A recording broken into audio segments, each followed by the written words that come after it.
when you think of the closest people around you, do they feel more like a circle or a cage? Big question. Big question to consider, right? Does your inner circle feel more like a circle or like a cage? Big question. So there is an entire chapter in Worthy called Circle or Cage. And it really goes deep into the power of, your inner circle, and then what I call your outer circle, and then the space where people don't belong anywhere near your circle, right? And I talk about, because so many of you ask me questions like, how do I build adult friendships? Or how do I get great mentors in my life? Or how do I, knowing that energy is contagious, how do I attract or curate the right kind of people around me? Huge question, so important. And who you have around you can truly impact who you believe you are at a core level. And that is why it can impact your self-worth. That is why it is so important. And a lot of us have, people we were raised around, or really well-intended family we love, but we know when we're around them, we feel our vibration go down. We feel our belief in ourself go down. We feel our self-doubt go up, or our fear go up, right? All of those things we don't want more of, we feel them go up when we're around them, but we love them and we don't want to be like, peace out, right? In a lot of cases, we love people and we don't just want them out of our lives, but we also know, oh gosh, if I don't have, boundaries, and if they're around me all the time, I just kind of feel like I start to doubt myself out of my own destiny. Or I feel like I start to talk myself out of my own truth, or I feel my fear or anxiety increasing, right? Those are all things that are so important to notice. And, this isn't something you broadcast, like, I think you are much more of a cage than a circle for me, right? These are stuff that you, first of all, just start with awareness inside yourself of thinking about who are the closest people to you in your life that you spend the most time with. Do they feel like a circle or a cage? I go into how to do this at a real granular level in the whole chapter on circle or cage in Worthy. And it really talks about how do you really identify it? And then how do you curate your true inner circle and what that means?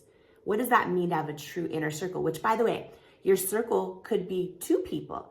It could be 5 people. You just want to make sure they're the right people.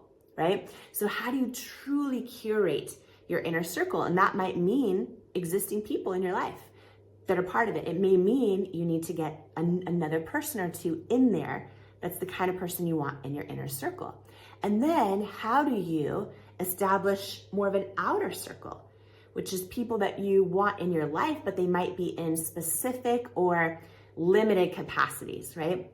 There might be someone that you just love working out with, but you notice every time you're working out and you share your big professional ambitions, you start to just kind of doubt yourself, right?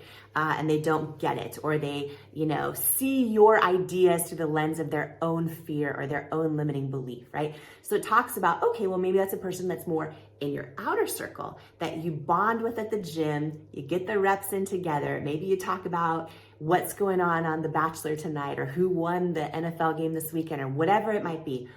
But you keep them in your outer circle.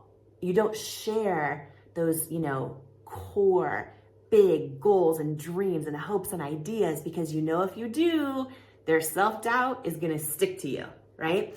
So who is it in your outer circle, and how do you set boundaries up around there, and how do you nurture and love on those relationships and keep those relationships you want to keep in your life, but you move them out of the inner circle into the outer circle?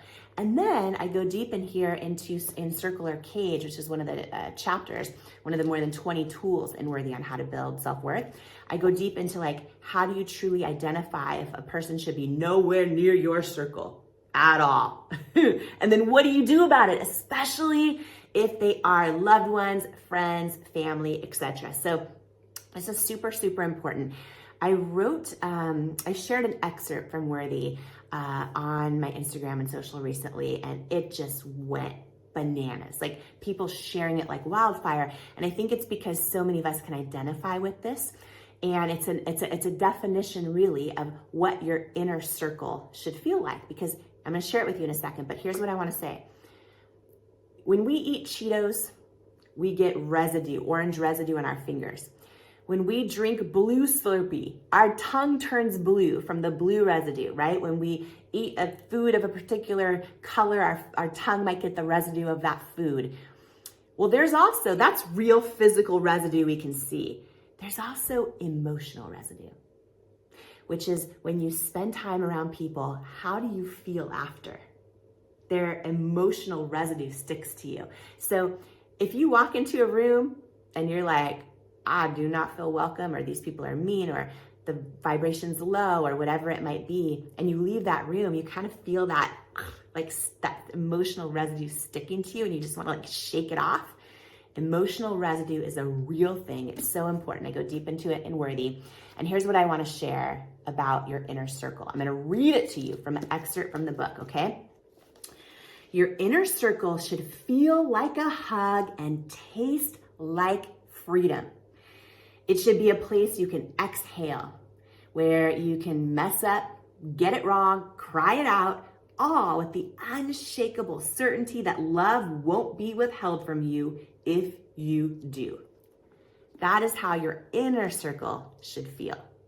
So today, ask yourself, are the people closest to you more of a circle or a cage? And let's get busy putting them in the right spot. Inner circle, outer circle, nowhere near your circle, because it is one of the most important tools to building unshakable self-worth.